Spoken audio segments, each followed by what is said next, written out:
आता महानगरपालिकेच्या निवडणुका होऊन बरेच दिवस झाले, निकालही लागले, पण महापौर पदावरून वाद हा राजकीय पक्षांचा अजूनही सुरूच आहे. मुख्यमंत्री देवेंद्र फडणवीस यांनी महापालिकेच्या निवडणुकीच्या प्रचारावेळी जे सांगितलं होतं की मुंबई महानगरपालिकेचा महापौर हा हिंदू होईल, मराठी होईल आणि ती जी त्यांची काय म्हणू आपण त्यांचं जे वक्तव्य होतं तो खऱ्या अर्थाने खरं झालं असं म्हणावं लागेल. ठाकरे बंधूंना धक्का दिला, सगळ्यात पहिल्यांदा मतदारांनी दिला. एक बंधू दुसऱ्या बंधूला धक्का देतोय असं पण एक चित्र सध्या राज्यामध्ये आहे. मुलाखतींमध्ये, चर्चांमध्ये राज ठाकरेंनी स्पष्टच केलेलं आहे ती जी युती झालेली होती ती फक्त आणि फक्त निवडणुकांपुरतीच होती. तर निवडणुका झाल्या, आता पुन्हा मग दोघांच्या वेगवेगळ्या वाटा आहेत. पक्ष केवळ भाषणाने किंवा आपल्या वक्तृत्वाने चालत नाही, तर त्याच्यासाठी संघटना लागते, ऑर्गनायझेशन लागते. ती ऑर्गनायझेशन कुठेतरी मनसेकडे नाहीये. तर त्या नगरसेवकांनी का भूमिका बदलली हे आता मनसेच्या केडरकडे याचा उत्तर फारसं नाहीये. कारण मनसेच्या नेत्यांनी, मनसेच्या प्रमुखांनी सुद्धा वारंवार भूमिका बदललेत. आपल्याला माहिती आहे, मागे एक व्हिडिओ व्हायरल झाला होता आणि त्याच्यामध्ये मराठी एका मुलाला मारहाण केली होती. म्हणजे या मनसेच्या या भूमिकेबद्दल काय सांगाल तुम्ही? मनसे असेल, शिवसेना असेल, यांची ही राजकारणाची स्टाईलच राहिलेली आहे. तोडफोड, मारहाण. मनसेकडे युनिक मुद्दा एकच होता, तो होता म्हणजे मराठीचा. आता मराठीच्या मुद्द्यावर किती वर्ष चालणार? राज ठाकरे असो किंवा मग अमित ठाकरे असो, तर त्यांना त्यांची स्ट्रॅटेजी बदलण्याची गरज नाहीये का? कारण त्यामुळे मराठी माणसांची बदनामी होते. उलट त्यांनी स्ट्रॅटेजी बदललीच होती. त्यांनी मागं 2-3 वर्षाच्या पूर्वी मराठीच्या मुद्द्याला थोडं व्यापक करत त्यांनी हिंदुत्वाचा मुद्दा घेतला होता. आता अमरावती नगरपालिकेमध्ये MIMचे एक नगरसेविका आहेत, त्यांनी बीजेपीला पाठिंबा दिला. तिथल्या गटनेत्यांनी इम्तियाज जलील महाराष्ट्राचे प्रदेशाध्यक्ष म्हणून त्यांनी त्यांच्यावर कारवाईचा त्या ठिकाणी इशारा दिलाय किंवा कारवाई झाली पण असेल त्यांच्यावरती, पण त्यांना ती चिंता नाही ना कारवाईची. पण उद्धव ठाकरे किंवा त्यांची सेना खूप जास्तच मवाळ झाली असं वाटत नाही का? 50च्या वर जागा लढून सुद्धा तुम्हाला फक्त 6 जागा येतात आणि MIMला 8 जागा येतात. पण काय MIM त्यांच्यापेक्षा मोठा पक्ष झाला ना. ज्यावेळेला मतं मागायची असतात त्यावेळेला राज ठाकरे मराठी करत असतात, जो की यावेळेला मतदारांनी तो त्यांचा मुद्दा पूर्ण नाकारलाय. पण मग त्याचा राग मनात आहे की काय माहीत नाही. मराठी आतापर्यंत परप्रांतीयांना मारहाण होत होती, आता ते सगळं मराठी माणसांवरती येऊन ठेपलेलं आहे.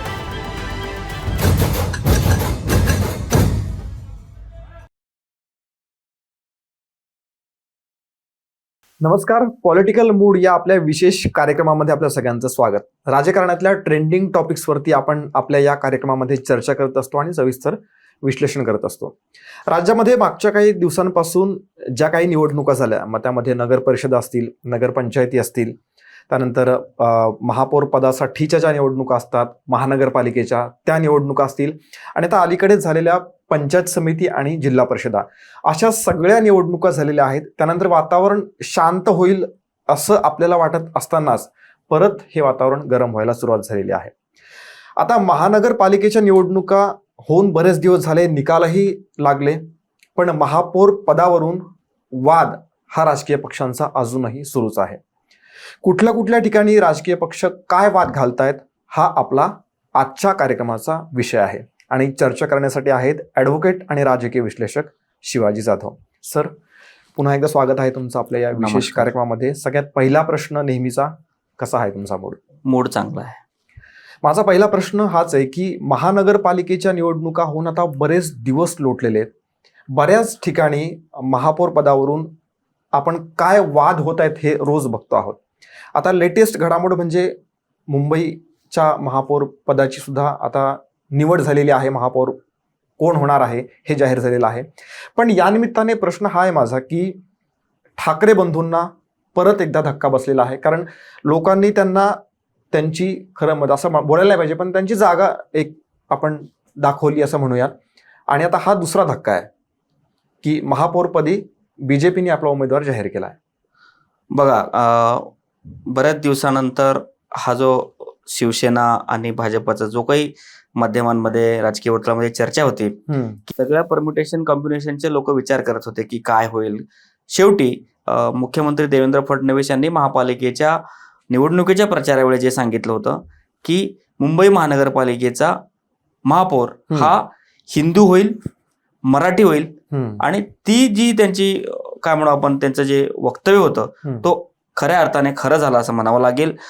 मुंबई महानगरपालिकेच्या महापौर पदाच्या आरक्षण सोडतीमध्ये सर्वसाधारण महिला आल्यानंतर त्या ठिकाणी रितू तावडे नावाच्या नगरसेविकेला या ठिकाणी भाजपकडून महापौर पदाचे उमेदवार या ठिकाणी घोषित करण्यात आलेले आहे. त्यानंतर शिवसेना सुद्धा सत्तेमध्ये, जरी त्यांनी वेगळा गट त्यांनी नोंदवला असला तरी शिवसेना युतीमध्ये लढले म्हणून त्यांनी उपमहापौरपदी संजय घाडी यांना उमेदवारी दिली आहे. यावरून एक स्पष्ट झालं की जसं तुम्ही सांगितलं की ठाकरे बंधूंना जसं लोकांनी कमी प्रतिसाद दिला, त्यांच्या मुद्द्यांना लोकांनी थोडंसं हवं तेवढं सत्तेत येण्या इतकं प्रतिसाद दिला नाही, पण त्याच्या तुलनेमध्ये महायुतीला त्या ठिकाणी मुंबईकरांनी त्या ठिकाणी चांगला प्रतिसाद दिला. महापौर बसण्यासाठी, उपमहापौर बसवण्यासाठी त्या ठिकाणी त्या जवळपास 118-20 त्या ठिकाणी जागा निवडून दिले.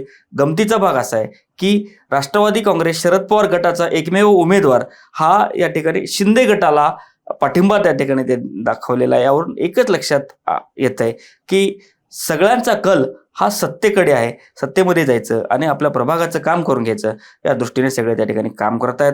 आणि विशेषतः तो जो नरेटिव्ह होता की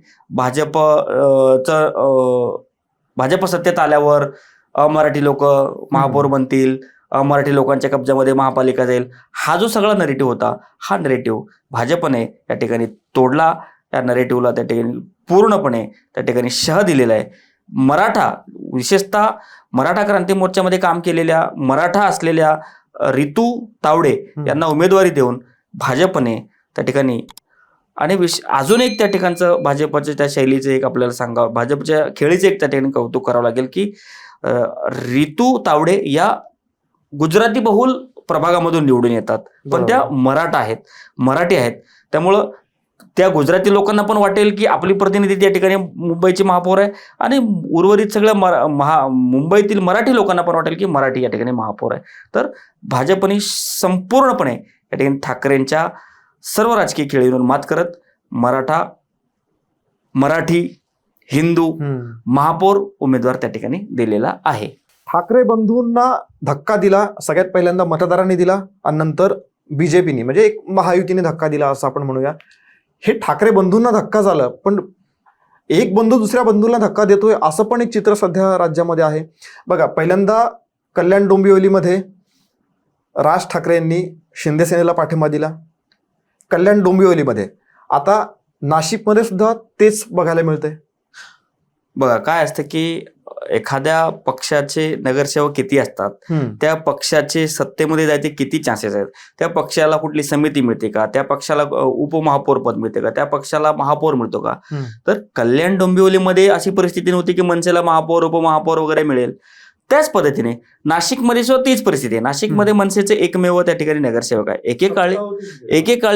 एकेकाळी मनसेची नाशिक महानगरपालिकेवर सत्ता होती, पण ती सत्ता जाऊन आता तिथल्या लोकांनी त्यांना त्या मनसेच्या विचारांना त्या ठिकाणी नाकारलं. बरेचसे नगरसेवक भाजपमध्ये गेले, आता ते लोक भाजपमध्ये निवडून आलेत, भाजपच्या ठिकाणी सत्ता स्थापन झाली, भाजपच्या ठिकाणी मेयर होणार आहे.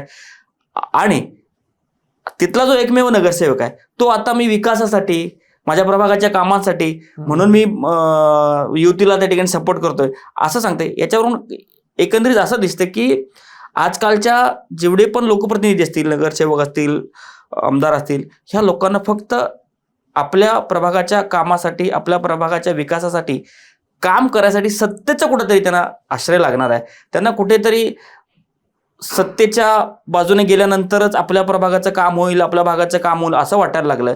म्हणून त्यांनी पक्षाचे ध्येय धोरणं, आपल्या वरिष्ठांचे जे काही विचार आहेत ते विचार थोडासा बाजूला ठेवून ते परिणामाची चिंता न करता ते डिसिजन घेत आहेत आणि पक्षाच्या विरोधात त्या ठिकाणी भूमिका घेत आहेत. आता या गोष्टीला जर आपण बघितलं तर त्या नगरसेवकांनी का भूमिका बदलली हे आता मनसेच्या केडरकडे याचा उत्तर फारसं नाहीये. कारण मनसेच्या नेत्यांनी, मनसेच्या प्रमुखांनी सुद्धा वारंवार भूमिका बदलल्यात. मागच्या अनेक वर्षापासून जर तुम्ही बघितलं ती, त्यांनी विचारायचंय की सातत्याने ह्या अशा भूमिका बदलतात आणि परत वरून त्याच क्लॅरिफिकेशन देतात की मग बाकीचे पक्ष काय करतायत. आता काय आहे की आता आपण बाकीच्या पक्षांसारखं झालोय मग तुम्ही कसे काय वेगळे? बरोबर. ज्या अर्थाने मनसेने, राज ठाकरेने महाराष्ट्राच्या विकासासाठी ब्लूप्रिंट आणलेली, महाराष्ट्राच्या सर्व युवकांना त्या ठिकाणी काय म्हणू आपण आकर्षित केलेलं, सगळ्या युवकांना वाटत होतं की राज ठाकरे काहीतरी चेंजेस करतील. पण हळूहळू पुढे राजकारणाच्या ओघामध्ये ते पण इतर पक्षांप्रमाणे विचार बदलत गेले, विचारधारा बदलत गेले, बाजू बदलत गेले. कधी मोदींना विरोध, कधी मोदींची बाजू, कधी फडणवीसांना विरोध, कधी फडणवीसांची बाजू, कधी शिंदेंना विरोध, कधी शिंदेंची बाजू.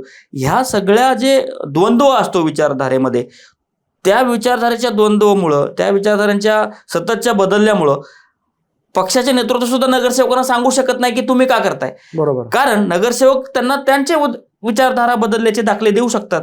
त्यामुळे आता परिणामाची चिंता न करता जर एखादा नगरसेवक जात असेल तर ते त्यांच्या नेत्याकडून आदर्श घेत असतील. म्हणून हा आता मनसेच्या प्रमुखांनी, मनसेच्या वरिष्ठ नेत्यांनी एकत्र यायचंय, पुन्हा टेबलवर बसायचंय, पुन्हा स्ट्रॅटेजी करायचंय की आपलं काय चुकतंय, आपण काय केलं पाहिजे, याची त्या ठिकाणी पुन्हा एकदा बांधणी करणं गरजेचं आहे. नाही, पण एकत्र आलेत हे ठाकरे बंधू, एकत्र आले, सगळ्या मराठी जनांना, आपल्या सगळ्या म्हणजे सर्वांनाच आनंद झाला, असं एक वातावरण निर्मिती केली. पण एकमेकांवरती कुरघोड्या चालू आहेत दोन्ही ठाकरे बंधूंच्या. आता आणि बेबनावच आहे ना हा एक प्रकार आहे की राज ठाकरेंनी सपोर्ट कोणाला आपण करायचा, निवडणुकीच्या दरम्यान झालेल्या मुलाखतींमध्ये, चर्चांमध्ये राज ठाकरेंनी स्पष्टच केलेलं आहे, ती जी युती झालेली होती ती फक्त आणि फक्त निवडणुकांपुरतीच होती. तर निवडणुका झाल्या, आता पुन्हा मग दोघांच्या वेगवेगळ्या वाटा आहेत. आता ते पुन्हा एकत्र येतील. आता राज्यामध्ये 3-3.5 वर्ष इलेक्शनच नाहीत, आता मग ते एकत्र कशाला येतील? प्रत्येकाला आपापला पक्ष वाढवण्याची त्या ठिकाणी मुभा आहे आणि प्रत्येक माणूस हा आपापला पक्ष वाढवण्यासाठी तयारी करत असतो. त्याच पद्धतीने मनसेची वेगळी वाट आहे, मनसे वेगळा पक्ष आहे, आणि शिवसेना ठाकरे गटाची वेगळी वाट आहे, त्यांचा वेगळा पक्ष आहे. त्यामुळं कार्यकर्त्यांमध्ये, नगरसेवकांमध्ये, तिथल्या नेत्यांमध्ये संभ्रम असेल आणि तो त्या परिस्थितीला अनुसरून, त्यांच्या विभागाला अनुसरून, त्यांच्या स्वतःच्या राजकीय भविष्याला बघून ते त्या ठिकाणी निर्णय घेत असतील. त्यांच्या या स्ट्रॅटेजीमुळे त्यांना अपयश येत आहे का? कारण आता बघा, MIM सारखे पक्ष आहेत, लहान, आपण त्यांना लहान पक्ष म्हणतो, त्या पक्षाने शतक गाठलंय नगरसेवकांचं. म्हणजे MNS कुठे, म्हणजे राज ठाकरेंची मनसे कुठे, उद्धव ठाकरेंचा पक्ष कुठे आणि MIM कुठे? नाही, काय असतं की एखादा पक्ष चालवायचा असेल तर सर्वप्रथम पक्षामध्ये केडर महत्वाचं आहे, पक्षामध्ये कार्यकर्ते महत्वाचे आहे. आता काय झालंय, मनसेकडे राज ठाकरे स्वरूपाने मनसेचे प्रमुख आहेत, पण पक्ष केवळ भाषणाने किंवा आपल्या वक्तृत्वाने चालत नाही, तर त्याच्यासाठी संघटना लागते, ऑर्गनायझेशन लागते. ती ऑर्गनायझेशन कुठेतरी मनसेकडे नाहीये. असेल तरी फक्त शहरांपुरते आहे. गावागावामध्ये शाखा लागतात, तालुक्यामध्ये शाखा लागतात, जिल्ह्यामध्ये शाखा लागतात. असल्या तरी ते मजबूत पाहिजे. सर्वात महत्वाचं म्हणजे प्रत्येक बूथवर आपल्या पक्षाची एक फळी लागते, जी मतदारांना त्याच्या घरातून बूथपर्यंत पोहोचवायचे काम करेल, बटन दाबेपर्यंत त्याच्यावरती काम करेल. तसा नेटवर्क जे नॅशनल पक्ष आहेत, भाजप असेल, काँग्रेस असेल, इतर पक्षांसारखा जो कार्यकर्त्यांचा नेटवर्क आहे, शेवटच्यापर्यंत बूथ लेवलपर्यंत मनसेचा कुठेतरी कमी आहे किंवा कमजोर आहे.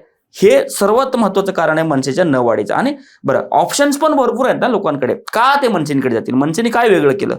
मनसेकडे युनिक मुद्दा एकच होता, तो होता म्हणजे मराठीचा. आता मराठीच्या मुद्द्यावर किती वर्ष चालणार? 2006ला मनसेची स्थापना झाली, आतापर्यंत मनसे चालतोय, तर किती दिवस मराठीचा मुद्दा चालणार? केवळ 1-2 मुद्द्यांवरती पक्ष चालणार नाहीये किंवा केवळ 1-2 मुद्द्यावरती पक्षाला यश मिळणार नाहीये. ते उदाहरण देत असतात. एकेकाळी भाजपचे 2 खासदार होते, आता भाजपचं मागच्या 2-3 टर्म पासून सत्तेमध्ये, पण तो मुद्दा देताना, तो उदाहरण देताना त्यांनी हा विचार नाही करत की भाजप हा एकमेव पक्ष होता जो काँग्रेसला नॅशनली चॅलेंज देत होता. पण मनसे हा एकमेव पक्ष नाहीये, मनसेसारखे अनेक पक्ष आहेत. त्या उलट MIM तुम्ही सांगितलं, कौतुक करताना सांगितलं की MIM सारखा पक्ष 100च्या पलीकडे जातो. त्यांची एक स्ट्रॅटेजी आहे, ज्या ठिकाणी त्यांची शक्यता आहे, ज्या ठिकाणी त्यांचं मतदान आहे, त्यांचं पारंपरिक मतदार हा ओपन सिक्रेट आहे, हा मुस्लिमच आहे, ज्या ठिकाणी मुस्लिम बहुल एरिया आहे त्या ठिकाणी ते उमेदवार देतात आणि निवडून जातात. त्यामुळं मनसेनी पण अशी स्ट्रॅटेजी केली पाहिजे, कुठं आपले मतदार जास्त आहेत, कुठं आपला स्ट्रेंथ जास्त आहे, त्या ठिकाणी उमेदवार निवडणुका लढल्या पाहिजे आणि त्या ठिकाणी त्याचा प्रयत्न केला पाहिजे. मुंबई महानगरपालिकेमध्ये मनसेने जवळपास 50 पेक्षा जास्त त्या ठिकाणी जागा लढल्या, पण त्यांना यश केवळ 6 ठिकाणी आलं. तसं MIM ने अतिशय कमी जागा लढून सुद्धा त्यांना जवळपास 8 ठिकाणी त्या ठिकाणी यश संपादित करण्यात आलं. हे स्ट्रॅटेजीचं पार्ट आहे. म्हणजे तुम्ही आता जो उल्लेख केलात की ज्या प्रमाणात मतदान होतं, ज्या एरियामध्ये जशी कास्ट किंवा धर्माची माणसं असतात त्यानुसार तसं वोटिंग होतं, जसं MIM ला होतं. मग आपण तो जर आकडा बघितला किंवा ते गणित बघितलं तर जवळपास 1,200 जागा अशा आहेत मुंबई महानगरपालिकेतल्या की तिथे मराठी बहुल तो एरिया आहे किंवा तिथे मराठी मतदारांचं जास्त वर्चस्व आहे. मग 50च्या वर जागा लढून सुद्धा तुम्हाला फक्त 6 जागा येतात आणि MIM ला 8 जागा येतात. नाही, पण काय म्हणजे ना- MIM त्यांच्यापेक्षा मोठा पक्ष झाला ना. नाही, झाला मोठा, याच्यात काही वाद नाहीये. पण MIM चे मतदार हे ठरलेले मी सांगितल्याप्रमाणे काही ठिकाणी दलित आणि मुस्लिम मोठ्या ते प्रमाणात. मराठी मतं विभागलेली आहेत. पण MIM च्या मतदारामध्ये विभाजन खूप कमी झालंय. आपण मागच्या 1-2 एपिसोडमध्ये असं सांगितलंय, काँग्रेस आयदर काँग्रेस किंवा उद्धव ठाकरे यांना त्या ठिकाणी MIM चे मतदान केले. पण इकडे ज्या ठिकाणी मनसेचे उमेदवार होते, ज्या ठिकाणी मराठी बहुल आहे, त्या ठिकाणी हिस्सेदार भरपूर झाले. भाजप आहे, ठाकरे गट आहे, आता युती असल्यामुळे तरी दोन्ही एकत्र होते. तिथं शिवसेना, युती, काँग्रेसला मराठी मतं काही प्रमाणामध्ये पडलीत, भाजप युतीलाही काही मतं पडलीत आणि ठाकरे युतीलाही मराठी मतं पडलीत. त्यामुळं MIM च्या तुलनेमध्ये मराठी मतदार टक्क्यांमध्ये हिस्सेदार जास्त होते आणि तिकडे हिस्सेदार कमी होते. त्यामुळे हा त्या ठिकाणी आपल्याला निकालामध्ये फरक दिसला. ज्यावेळेला मतं मागायची असतात त्यावेळेला राज ठाकरे मराठी करत असतात, आपल्याला माहिती आहे. जो की यावेळेला मतदारांनी तो त्यांचा मुद्दा पूर्ण नाकारलाय. पण मग त्याचा राग मनात आहे की काय माहित नाही. मराठी आतापर्यंत परप्रांतीयांना मारहाण होत होती, आता ते सगळं मराठी माणसांवरती येऊन ठेपलेलं आहे. आपल्याला माहिती आहे मागे एक व्हिडिओ व्हायरल झाला होता आणि त्याच्यामध्ये मराठी एका मुलाला मारहाण केली होती. म्हणजे या मनसेच्या या भूमिकेबद्दल काय सांगाल तुम्ही? नाही, काय असतं की मनसे असेल, शिवसेना असेल, यांची ही राजकारणाची स्टाईलच राहिलेली आहे. तोडफोड, मारहाण, आपल्या नेत्यांना कोणी काही बोललं की मग त्याच्यावर त्याचे मारहाण करणं. कायद्याला किंवा संविधानाला काही किंमतच नाहीये काय याचा अर्थ? नाही, किंमत आहे. आता ते त्याचं प्रमाण थोडं कमी झालंय, कारण कायद्याचा धाक वगैरे आणि कायद्याचा धाक मला ह्या गोष्टीवर आक्षेप आहे की कायद्याचा धाक कमी झालाय याच्यावरती माझा तरी विश्वास नाहीये. कारण त्या मुलाला, ठीक आहे, त्या मुलाने काय वादग्रस्त काही बोलला असेल, काय शब्द तो चुकीचाच बोलला, त्याचं समर्थन करूच शकत नाहीत आपण. पण ज्या पद्धतीने त्याला मारहाण केली ना, तर त्यावरून काय वाटतं की ज्या लोकांनी, ज्या गुंडांनी मारहाण केली त्यांच्यावरती कडक कारवाई व्हायला हवी की नको? नाही, त्याच्यावरती 100% कडक कारवाई झाली पाहिजे. आता तो जो मुलगा आहे त्याचे मुद्दे जरी बरोबर असले पण त्यांनी नेत्यांविषयी चुकीचे बोलूच नये. तो एकटा मुलगा नाहीये. मी महाराष्ट्रातील सर्व राजकीय समर्थक आणि कार्यकर्त्यांना सांगतो की इतर पक्षातील नेत्यांना कोणीही एकेरी किंवा वैयक्तिक किंवा शिवराळ भाषेमध्ये बोलू नये, याचं तर कोणी समर्थन करू शकत नाही. पण मला एक सांगायचं आहे की आपण ज्यावेळेस मराठी मुद्द्याचं ज्यावेळेस आपण राजकारण करतो त्यावेळेस आपण भान ठेवलं पाहिजे की अरे आपण कुणासोबत करतोय, आपण कुणाला मारतोय, कुणासोबत मारहाण करतोय, कुणाचा अपमान करतोय. हे मुद्दे आपल्या नेत्यांच्या प्रचाराचा मुद्दा आणि कार्यकर्त्यांचा कार्यक्रम ह्याच्यामध्ये तफावत आहे ना.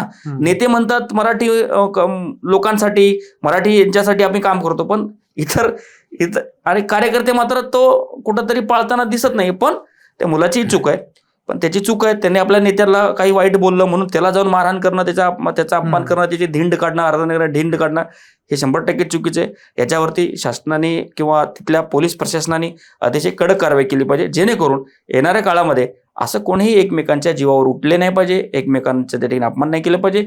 त्या अपमानाच्या त्या ठिकाणी जर काही उद्या त्यांनी काही करून घेतलं तर कोण जबाबदार असणार आहे? असंच मागं एका ट्रेनमध्ये सुद्धा एका मुलाला असंच मराठीवरून काहीतरी त्या ठिकाणी वाद झाला आणि तो नंतर जाऊन आत्महत्या करून घेतली. तर अशा गोष्टी झाल्या नाही पाहिजे, हे कार्यकर्त्यांनी त्या ठिकाणी लक्षात घेतलं पाहिजे आणि नेत्यांनीही अशा कार्यकर्त्यांना उलट समज दिली पाहिजे की नाही. गंभीर गोष्ट ही आहे की अमित ठाकरेंनी त्या कार्यकर्त्यांचं कौतुक केलंय. आता कसं आहे ना की ही जी प्रथा आहे ना ही कुठेतरी बंद झाली पाहिजे. हे आपण कार्यकर्त्यांना प्रोत्साहित नाही केलं पाहिजे. आणि ते कार्यकर्ते मारहाण केल्यानंतर माध्यमामध्ये येतात किंवा सोशल मीडिया व्हिडिओ टाकतात की आम्ही मारलं, आता तुझी हिंमत आहे का, दाखव. तर तसं न करता नेत्यांनीही आपल्या कार्यकर्त्यांना समजावून सांगितलं पाहिजे. आणि जे कार्यकर्ते आहेत जे उद्धट बोलतात त्यांनी आपला मुद्दा चांगल्या संविधानिक भाषेमध्ये मांडला पाहिजे. मुद्दा मांडायच्या ठिकाणी संविधानाने अधिकार दिले, प्रत्येकाने आपापले मुद्दे मांडले पाहिजे, पण एकमेकांवरती वैयक्तिक टीका करणं टाळलं पाहिजे. तुम्ही म्हणताय हे सगळे प्रकार थांबले पाहिजेत, पण हे थांबतायत असं वाटत नाहीये. आता लेटेस्ट घडामोड म्हणजे बँक ऑफ महाराष्ट्राचा एक कर्मचारी आहे, म्हणजे अधिकारीच आहे तो, त्याला समज दिली आहे MNSनी. नाही, आता काय ना की आज काल मागच्या बऱ्याच दिवसापासून असं झालं की सोशल मीडिया पॉलिटिक्स थोडंसं जास्त झालंय. एखाद्या कार्यालयात जायचं, आपलं फेसबुक वगैरे लाईव्ह चालू ठेवायचं, व्हिडिओ रेकॉर्डिंग चालू ठेवायचे आणि आपले मुद्दे त्या ठिकाणी मांडायचे. त्या मनसेच्या एका पदाधिकाऱ्यांनी बँक ऑफ महाराष्ट्राच्या एखाद्या त्या कर्मचारी किंवा अधिकारी असेल त्याला सांगतात की तू मराठी का बोलत नाहीस. बरं, मराठी का बोलत नाहीयेस हा विचारण्याचा अधिकार ऍज अ ग्राहक त्याचा आहे, बरोबर, याला आपण डिनाय करू शकत नाही. पण बोलताना तू का बोलत नाहीयेस, तू बोललंच पाहिजे, त्याला दमदाटी करणं हे कुठंतरी चुकीचं आहे. अगदी या उलट तो जो कोणी बँक ऑफ महाराष्ट्राचा कर्मचारी किंवा अधिकारी असेल त्यांनी पण असे उद्धटपणा नाही केलं पाहिजे. नाही, मी बोलणार नाही, हे पण कुठंतरी चुकीचं आहे. यासाठी ज्या नॅशनलाइज्ड बँका आहेत त्या नॅशनलाइज्ड बँकेमध्ये जे लोक नोकरी करतील त्यांना कुठंतरी आपण ज्या ठिकाणी नोकरी करणार आहोत त्या लोकलच्या भाषेचं त्या ठिकाणी ज्ञान असलं पाहिजे, असं त्या ठिकाणी प्रोव्हिजन केलं पाहिजे. आणि काही ठिकाणी प्रोव्हिजन आहे सुद्धा, लँग्वेज प्रोफिशियन्सी टेस्ट म्हणून प्रत्येक उमेदवाराची घेतली जाते. पण जर आता उदाहरणार्थ घ्यायला झालं, बँक ऑफ महाराष्ट्र ही महाराष्ट्रात असेल तर त्यांना महाराष्ट्रामध्ये जो ग्राहकांना जो प्रत्यक्षात त्यांना इंटरॅक्शन करावं लागतो, ऍटलिस्ट त्याला तरी मराठी बोलता आली पाहिजे, त्याला समजली पाहिजे, त्याला लिहिलेलं वाचता आलं पाहिजे. ऍटलिस्ट या तरी गोष्टी प्रशासनाने बँकांच्या सगळ्या मॅन्युअलने चेंज केली पाहिजे. मला विशेष कौतुक वाटतं IPS आणि IAS अधिकाऱ्यांचे. IAS आणि IPS अधिकारी माध्यमांची बोलताना थोडक्या मोडक्या का होत नाही, मराठीमध्ये बोलतात.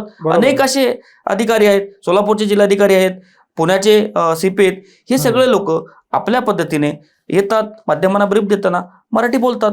त्याचं आपण सगळ्यांनी कौतुक केलं पाहिजे. आणि त्या ज्या बँक ऑफ महाराष्ट्राचा जो काही अधिकारी कर्मचारी असेल त्यांनी पण IPS अधिकारी IAS अधिकाऱ्यांपासून आदर्श घेतला पाहिजे आणि ग्राहकांशी बोलताना मराठीतून बोलण्याचा प्रयत्न केला पाहिजे. आणि बँकांनी, अधिकाऱ्यांनी, प्रशासनाने त्या ठिकाणी असे नियम केले पाहिजे की तुम्ही जर महाराष्ट्रात असाल तुम्हाला मराठी बोलता आलं पाहिजे, तुम्ही तेलंगणात असाल तुम्हाला तेलुगू बोलता आलं पाहिजे, तुम्ही गुजरातमध्ये असाल होऊ शकतो का की एखादा स्पेसिफिक रिजन आहे, जसं की आता हिंदी भाषिकांचा एक पट्टा आहे, मराठी भाषक हिंदी बोलू शकतात, हिंदी भाषकांमधले काही जण मराठी कमी कष्ट घेऊन प्रयत्न करून बोलू शकतात, तर त्या लोकांना तेवढ्या एरियामध्ये जर आता ही 3 वर्ष 5 वर्ष हा बदलीचा कालावधी असतो की तेवढ्या वेळात ती पोस्टिंग तिथे केली जाते, तर त्याच्यात काही बदल अपेक्षित असतो त्याच्यामध्ये असतो. लँग्वेज प्रोफिशियन्सी टेस्ट असते, प्रत्येक कर्मचाऱ्याला ही टेस्ट असते. आता तो कर्मचारी इथे येऊन किती दिवस झाले त्याच्यावर पण सगळ्या गोष्टी आहेत. तो जर कालच आला असेल तर त्याला आज मराठी येणं अपेक्षित पण नाही, किंवा मग त्यांनी त्याला एकदा येऊन 1-2 वर्ष झाले तरी पण तो बोलत नाही, हे पण चुकीचं आहे. त्याला काल आलेल्या अधिकाऱ्याला दमदाटी करणं हे पण चुकीचं आहे, आणि 2-3 वर्षाच्या पूर्वी येऊन सुद्धा त्याला मराठी येत नसेल हे पण चुकीचं आहे. तर ज्यावेळेस आपण अपॉइंटमेंट घेतो, ज्यावेळेस आपण लोकांना काय म्हणून आपण जॉईन करून घेतो, त्यावेळेस हे लँग्वेज प्रोफिशियन्सी टेस्टचं कंपल्सन केलं पाहिजे. आणि तुम्ही ज्या ठिकाणी जाल त्या ठिकाणची लोकल लँग्वेज तुम्हाला आली पाहिजे असं त्या ठिकाणी प्रोव्हिजन केलं पाहिजे. आणि त्या प्रोव्हिजनची काटेकोरपणे अंमलबजावणी व्हायला पाहिजे, तरच मग अशा गोष्टी त्या ठिकाणी टाळल्या जातील. ते टाळले जातील ते बरोबर आहे. पण राज ठाकरे हे यांचं एवढं मराठीवरती प्रेम आहे, ते त्यांच्या पक्षाचं नेहमीच म्हणणं असतं की आम्ही मराठी माणसांसाठी सगळं करतो, तर ते ज्या पद्धतीने मारहाण करतात किंवा जे कायदा धाब्यावरती बसून किंवा कायदा हातात घेऊन ती ज्या प्रकारचे त्यांचे कार्यकर्ते कृत्य करतात आणि त्याला हे चिथावणी देतात, समर्थन देतात, राज ठाकरे असो किंवा मग अमित ठाकरे असो, तर त्यांना त्यांची स्ट्रॅटेजी बदलण्याची गरज नाहीये का? कारण त्यामुळे मराठी माणसांची बदनामी होते. उलट त्यांनी स्ट्रॅटेजी बदललीच होती. त्यांनी मागं 2-3 वर्षाच्या पूर्वी मराठीच्या मुद्द्याला थोडं व्यापक करत त्यांनी हिंदुत्वाचा मुद्दा घेतला होता. आता परत ते ह्या निवडणुकांमध्ये जो हिंदी भाषेचा जो GR आलेला, या सगळ्या कारणांमुळे आता पुन्हा ते बॅक टू मराठी आलेत. मग त्यांच्या असं लक्षात आलं का की आता हिंदुत्वाचा मुद्दा घेऊन उपयोग नाही, कारण हिंदुत्व ऑलरेडी भाजपकडे आहे. हिंदुत्वाचे बरेच स्टेक होल्डर असल्यामुळे त्यांना वाटलं की आता मराठीचा मुद्दा परत बॅक टू मराठी ते आलेत. पण ज्या पद्धतीने 7-8 वर्षाच्या 8-10 वर्षाच्या पूर्वी ज्या काही गोष्टी मारामारी तोडफोड होत होत्या त्या पद्धतीचं प्रमाण कुठेतरी कमी झालेलं आपल्याला दिसते. कारण अशा घटना खूप कमी झाल्यात. कारण अगोदर नेत्यांचे आदेश शिरसावंद करणारे, नेता मनाला तोड की फोड असं ऐकणारे कार्यकर्ते आता थोडं कमी झालेत. याचं एक कारण असं आहे की प्रत्येक युवक हा सुशिक्षित झालाय, त्यांना परिणामाची आता थोडंसं जाणीव झाली आहे. अरे आम्ही इथं तोडफोड केली तर माझ्यावर केस होईल, माझं जे काही करिअर आहे ते पुढे बरबाद होईल, मला कुठं नोकरी लागणार नाही, मला व्यवसाय करता येणार नाही, ह्या सगळ्या गोष्टीची जाणीव आता हळूहळू होत असल्यामुळे आता पक्षाच्या नेत्यांचे आदेश अक्षरशः पाळणार, म्हणजे जसं म्हणलं तसं पाळणार प्रमाण कमी झालंय. हे थोडंसं कार्यकर्त्यांसाठी, समाजासाठी चांगली बाब आहे असं आपल्याला सांगावं लागेल. मी असं म्हणत नाहीत की नेते चुकीचे आदेश देत होते, चुकीचे काम करत होते, पण त्या काळामध्ये जी गरज होती त्या काळामध्ये ते केले. त्या काळामध्ये जे लोक तोडफोड केले तेच आज नेते आहेत, तेच काही लोक आमदार आहेत, तेच काही लोक आज मंत्री आहेत, तेच काही लोक आज नगरसेवक आहेत. पण आत्ताच्या काळामध्ये मात्र तोडफोड करून, इतरांना मारहाण करून राजकारणामध्ये यशस्वी होता येईल का, ही शंका आता आत्ताच्या कार्यकर्त्यांमध्ये आलेली आहे. उलट ही चांगली बाब आहे समाजासाठी, म्हणून तो प्रमाण कमी झालंय हे आपल्याला कुठेतरी मान्य करावं लागेल. उद्धव ठाकरेंच्या सेनेने ह्याचा आदर्श घेतलाय का या गोष्टीचा, मारहाण न करणे किंवा शांतता मवाळ धोरण स्वीकारले? नाही, बघा ना, तो कुठंच नाही दिसत ना. अगोदरच्या काळामध्ये ज्यावेळेस आपण सगळ्या बातम्या बघायचो त्यावेळेस शिवसेना दर आठवड्याला, दर महिन्याला काही ना काहीतरी गट्टा, एखाद्याचं ऑफिस फोडलं, एखाद्याची गाडी फोडली, एखाद्याच्या ऑफिसवर दगड टाकलं, एखाद्याला पकडून चेपलं, एखाद्याला चोपलं, एखाद्याला शाई फेकली, एखाद्यावर काय शेण फेकलं, अनेक घटना घडायचे. आता घटना खूप कमी झाल्यात, कारण मुलं कुठे ना कुठेतरी सुशिक्षित झाले, त्यांना परिणामाची जाणीव होत गेली. आणि नेते सुद्धा आधीसारखे राहिले नाहीत ना. आता नेते सुद्धा भूमिका बदलत आहेत. तर मग कार्यकर्त्यांना वाटतं की आपले नेते जर भूमिका बदलत असतील, मग आपण नेत्यांसाठी जेलमध्ये का जायचं, नेत्यांसाठी मारामारी का करायची, नेत्यांसाठी अंगावर केसेस का घ्यायची. प्रमाण कमी झालंय, पण अजून हा प्रमाण अतिशय कमी व्हायची त्या ठिकाणी गरज आहे. पण उद्धव ठाकरे किंवा त्यांची सेना खूप जास्तच मवाळ झाली असं वाटत नाही का? कारण आता बघा, एवढ्या सगळ्या निवडणुका झाल्या, महानगरपालिकेच्या निवडणुकीमध्ये मुंबईमध्ये ठीक आहे, 1-2 सभा घेतल्या तिने, ठाण्यामध्ये घेतली, मुंबईमध्ये एक घेतली, पण निवडणुका झाल्या, निकाल लागले, त्यानंतर महापौर पदाचा इतका सगळा वाद सुरू आहे, पण उद्धव ठाकरे कुठेच दिसत नाहीयेत. कसं आहे की आता त्यांनी पराभव मान्य केलाय. आता पराभव मान्य केल्यानंतर मग आता पुन्हा हातपाय मारणं, पुन्हा मग काहीतरी उठाठेव करणं, आता ते त्यांच्या काय म्हणू आपण, त्यांना वाटत असेल आता काय करायचं, लोकांनी आम्हाला बसवले घरी, तर आता आपण बसायचं. जे काही विरोधी पक्षाचं त्या ठिकाणी काम दिले त्या विरोधी पक्षाचे काम करायचं, त्या ठिकाणी प्रयत्न असेल. बरं, आता जिल्हा परिषद आणि पंचायत समितीची निवडणूक सुद्धा नुकतीच झालेली आहे. असा माहोल नाही दिसत आहे काहीच, म्हणजे जसा आधी राज्यातल्या निवडणुका असल्या की, किंवा मग इव्हन आत्ता जी महानगरपालिकेची निवडणूक झाली त्यावेळेला सुद्धा बऱ्यापैकी वातावरण निर्मिती होती. आता तसं काहीच दिसत नाहीये. बघा, नगरपंचायत, नगर परिषदा, त्याच्यानंतर महापालिका यांच्या निवडणुका झाल्या आणि या निवडणुका अतिशय उत्साहामध्ये, गरमागरमीमध्ये लढल्या गेल्या, आरोप प्रत्यारोपामध्ये लढल्या गेल्या.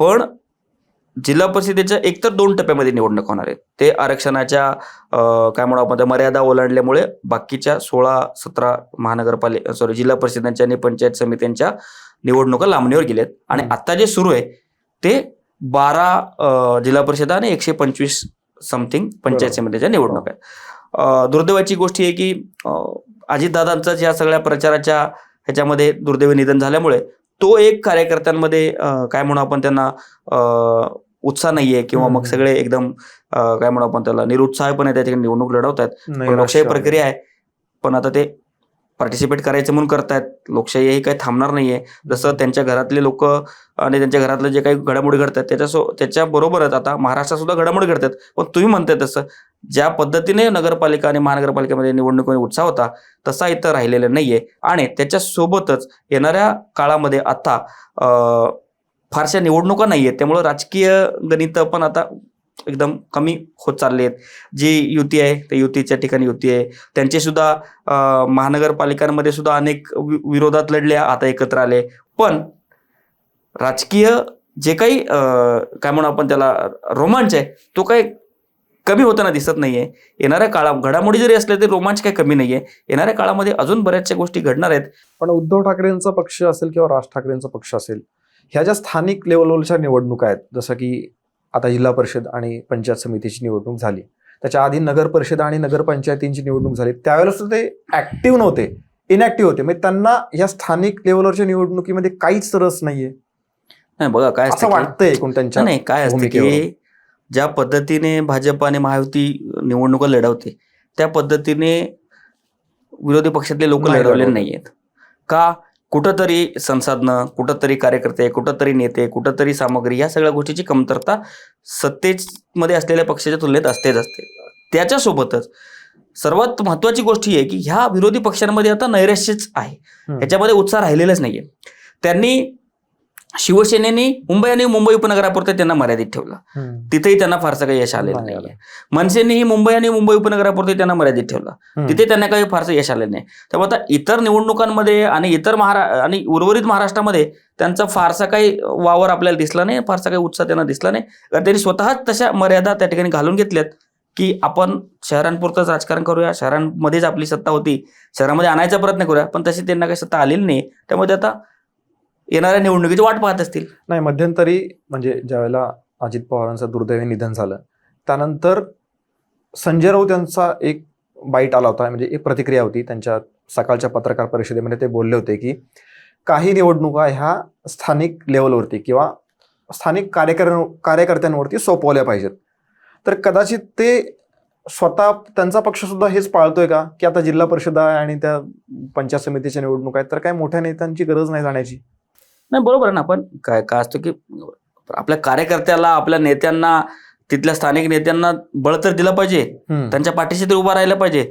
सगळं तुमचं तुम्ही बघा, फेसबुक लाईव्ह पण होत नाहीये, सगळं तुमचं तुम्ही बघा असं म्हणून तर नाही चालणार ना. मान्य आहे की मुख्यमंत्री देवेंद्र फडणवीस यांनी अजितदादांच्या निधनामुळे त्यांच्या ज्या काही 22-25 प्रचार सभा होत्या जिल्हा परिषदेच्या संदर्भात, पंचायत समिती संदर्भात, त्यांनी ते रद्द केला. पण भाजपचे त्या जिल्ह्याचे पालकमंत्री, त्या जिल्ह्याचे नेते, त्या तालुक्यात, त्या विधानसभा मतदारसंघाचे आमदार हे त्या ठिकाणी त्यांचे प्रयत्न करतायत ना. आपण जर जसं संजय राऊत बोलले की स्थानिक नेते बघून घेतील, पण स्थानिक नेत्यांनी कुठेतरी बळ दिलं पाहिजे ना. ज्या स्थानिक नेत्यांनी तुमच्या विधानसभा आणि लोकसभा निवडणुकीमध्ये तुम्हाला बळ दिलं, तुमच्यासाठी काम केलं, आता पक्षाच्या वरिष्ठ नेत्यांचं, पक्षाच्या नेत्यांचं काम आहे की कार्यकर्त्यांच्या निवडणुकीमध्ये कार्यकर्त्यांना बळ दिलं, स्थानिक नेत्यांना बळ देणं हा काम आहे. हा 2 आघाडीमधला फरक आहे. महायुती सगळ्यांना बळ देत असते आणि महाविकास आघाडी आता ती फारशी राहिलेली नाहीये ऑलमोस्ट. म्हणजे आपण ठाकरे म्हणूया किंवा काँग्रेस म्हणूया, हे लोक स्थानिक ठाकरे बंधू तरी एकत्र आहेत का ते पण आपल्याला दिसत नाहीये. एकमेकांच्या विरोधामध्ये आपले त्या ठिकाणचे नगरसेवक एकमेकांच्या विरोधामध्ये महायुतीला सपोर्ट करतायत. ते कुठंतरी महाविकास आघाडीमध्ये सगळं काही अलबेल नाही असं दिसतंय. आणि या नेत्यांनी सुद्धा कार्यकर्त्यांना बळ देताना, त्यांना स्थानिक नेत्यांना ताकद देताना दिसत नाही. या चित्रविचित्र आघाड्यांचा उल्लेख झालेलाच आहे, तर अजून एक त्याच्यामध्ये मला ऍड करायचंय MIM. आता अमरावती नगरपालिकेमध्ये MIMचे एक नगरसेविका आहेत, त्यांनी बीजेपीला पाठिंबा दिला थेट, म्हणजे कुठल्याही कारवाईची भीतीच त्यांना राहिलेली नाहीये. बघा, जसं मी मनसेच्या एका नगरसेवकांबद्दल बोलताना बोललो की अमरावतीमध्ये जसं महानगरपालिकेच्या महापौर पदाच्या निवडणुकीमध्ये भाजपच्या उमेदवारासाठी MIMच्या विशेष कौतुक त्या ठिकाणी MIMच्या यावेळेस 12 नगरसेवक निवडून आलेत. तर तिथं आवाजी किंवा हात वर करून त्या ठिकाणी मतदान होतं. आणि मग त्या मीरा कांबळे नावाच्या नगरसेविकांनी बीजेपी महापौर पदाच्या उमेदवाराच्या साठी त्यांनी हात वर केला, म्हणजे त्यांनी त्या ठिकाणी मतदान केला. तर त्यावरती त्यांना विचारण्यात आलं, नाही, मला माझे जे बीजेपीचे जे उमेदवार आहेत ते मला चांगले वाटले, माझ्या प्रभागासाठी चांगले काम करतील, म्हणून मी त्यांच्यासाठी मी हात वर केला, म्हणजे त्यांना समर्थन दिलं. आणि त्याच्या पत्रकारांनी त्यांना विचारलं की तुम्हाला मग पक्षाची कारवाई वगैरे झाली? ते बोलले पक्षाची कारवाई झाली तरी अनेक पर्याय खुले असतात. त्यामुळं मी जसं म्हणलं की परिणामाची चिंता न करता डिसिजन आता नगरसेवक घेत आहेत. त्यांना इशारा दिला होता की आता आम्ही तुमच्या नाही, तिथल्या गटनेत्यांनी इम्तियाज जलील महाराष्ट्राचे प्रदेशाध्यक्ष म्हणून त्यांनी त्यांच्यावर कारवाईचा त्या ठिकाणी इशारा दिलाय किंवा कारवाई झाली पण असेल त्यांच्यावरती, पण त्यांना ती चिंता नाही ना कारवाईची. नाही, पण समजा कारवाई झाली आणि त्यांना पक्षातून काढून टाकलं तर मग परत तेच आलं ना सगळं, परत निवडणुका. त्या स्वतः बोलले ना की अनेक मार्ग असतात. म्हणजे आपण आता प्रत्येक लोकांकडे सगळे मार्ग खुले आहेत. जसं नेत्यांकडे, जसं पक्षांकडे सगळे मार्ग खुले आहेत, तसं लोकप्रतिनिधींकडे सगळे मार्ग खुले आहेत. आणि हा आपल्याला 2019 पासून निदर्शनात आलेला आहे. जसं 2019 मध्ये युती असताना शिवसेनेने काँग्रेस राष्ट्रवादीसोबत आघाडी केली, 2022 मध्ये महाविकास आघाडी असताना एकनाथ शिंदेने भाजपसोबत गेले, 23 मध्ये अजितदादा भाजपसोबत गेले, कोणी मग पुन्हा आता दोन्ही राष्ट्रवादी एकत्र येऊन पुणे आणि पिंपरी चिंचवड निवडणूक लढले. जसं मनसे कल्याण डोंबिवलीमध्ये, नाशिकमध्ये, प्रत्येकाला आपापल्या विचार स्वतंत्र त्या ठिकाणी काय म्हणू आपण विकासाच्या दृष्टीने निर्णय घ्यायचा त्या ठिकाणी मुभा आहे आणि तो त्या ठिकाणी प्रत्येक घेतो परिणामाची चिंता न करता. आता निवडणुका तर सगळ्या झालेल्या आहेत. आता येत्या काळामध्ये कोणता पक्ष किती कोणाबरोबर एकत्र राहतो हेच आपल्याला बघायला लागेल. पण या अनुषंगाने तुम्ही सविस्तर विश्लेषण केलं त्याबद्दल धन्यवाद. धन्यवाद. प्रेक्षकांनो, आपल्या आजच्या कार्यक्रमामध्ये आपण इथंच थांबणार आहोत. पण नेहमीची आठवण, आमचे व्हिडिओ तुम्हाला आवडत असतील तर लाईक करा, शेअर करा, चॅनलला सबस्क्राईब करा. राजकीय व्हिडिओ तर आपल्या चॅनलवरती तुम्हाला बघायला मिळतीलच, पण त्या व्यतिरिक्त 7च्या बातम्या असतील ज्या रोजच्या सकारात्मक घडामोडींवरती ते बुलेटिन आधारित असतं, ते तुम्ही नक्की बघा. त्याशिवाय साहित्य संमेलनावरती आम्ही मोठं कव्हरेज केलेलं आहे, ते तुम्ही बघा. त्याशिवाय इतर मनोरंजन आणि क्रीडा हे व्हिडिओसुद्धा आपल्या चॅनलवरती तुम्हाला बघायला मिळतील, ते नक्की बघा आणि कमेंट करा. या व्हिडिओमध्ये इथंच थांबूयात. जय हिंद, जय जय महाराष्ट्र.